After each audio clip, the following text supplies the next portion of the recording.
we sit here today, we are a capped out team financially. Now, why does that matter? Here's why it matters.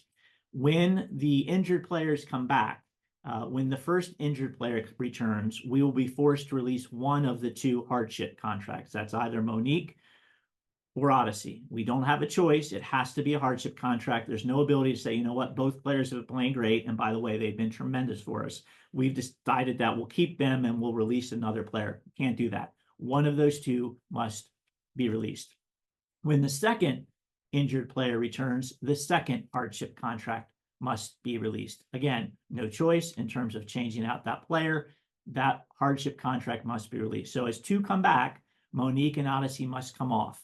When we release them, they become unrestricted free agents immediately and can sign with any team the next day, with the exception of the team who released them from the hardship contract, us. For us, in order for us to resign either one of those players coming off a hardship contract, we have a 10-day wait.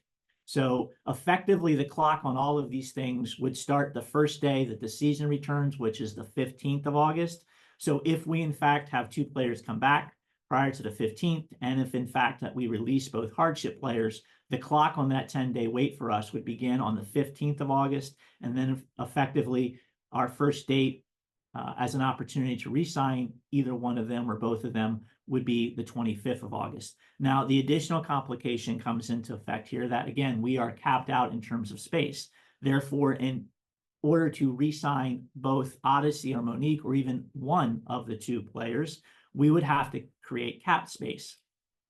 Because we are in the second half of the season, all contracts have been guaranteed by this point. The only way that we create cap space is to trade a player to another team and not bring back a salary from that team. That is a complicated situation because much like us, almost every team in the WNBA is either at the cap or very close to the cap. So finding teams who have an interest in a player we're willing to move and the cap space to absorb that salary and not return any money to us is challenging at this point in the season. With that said, I'm working the phones every day. We're trying to find ways to get better as we move into the final 15 games. And again, Monique and Odyssey have been really good for us. If we can find a way to bring back one, if not both of those players, that is a priority. I just don't know if it's going to be a reality. So that is kind of the situation as we move into the final 15 games. You know, the good news for us, 9 of the 15 are at home. The challenging news for us, we have by record the hardest schedule of all 12 WNBA teams remaining.